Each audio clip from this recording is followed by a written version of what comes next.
ما بتعرفيش تقطعي البانيه، بعد ما هتشوفي الفيديو ده هتبقي استاذه. انا معايا قطعه البانيه اهي، باجي في الحته التخينه دي بحطها كده.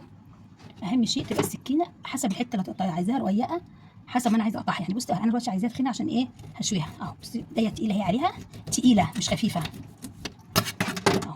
بصي بيطلع مسطره معاكي، بصي ولا حته تخينه ولا حته رقيقه ولا اي حاجه. شايفه المنظر؟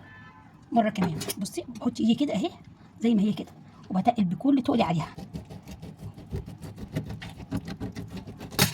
بصي طالعه مسطره معاكي، شايفه عامله ازاي؟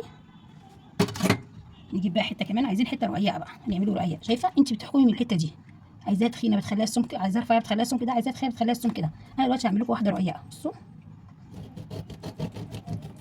بكل تقلي عليها، والسكينه معاكي تبقى حاميه ما تبقاش ايه سكينه تلمع.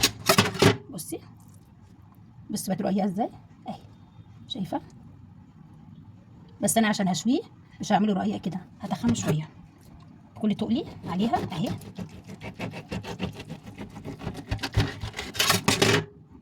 اهو بصي شايفه الحته اللي بتطلع كده دي امر طبيعي. ليه بقى؟ عشان احنا هنا عندنا الحته دي تخينه والحته دي رقيقه. بصي السمك بتاع دي ايه رقيق ازاي، بصي التخن دي قد ايه، فده امر طبيعي تطلع معاكي الحته عامله كده. بره كمان بصي تقل كبيره اهو،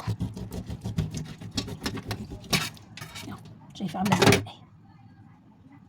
دي بقى الموزه اللي بتطلع انا بشيلها، الموزه دي بتبقى في الحته دي، فبشيلها عشان ما تتخميش. وانا ايه وانا بعمل، عايزاها تخليها زي ما هي تخينه كده خليها، عايزه تخليها رقيقه هتخليها تيجي هنا كده وهتعملي كده.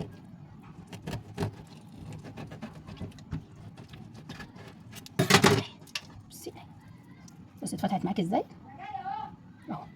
ده الجيران عندنا عاملين بيندهوا على بعض. خلاص كده ادي اخر حته اهي اهي.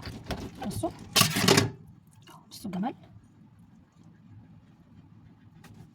يلا لو عجبكم الفيديو لايك وشير وسبسكرايب. باي باي.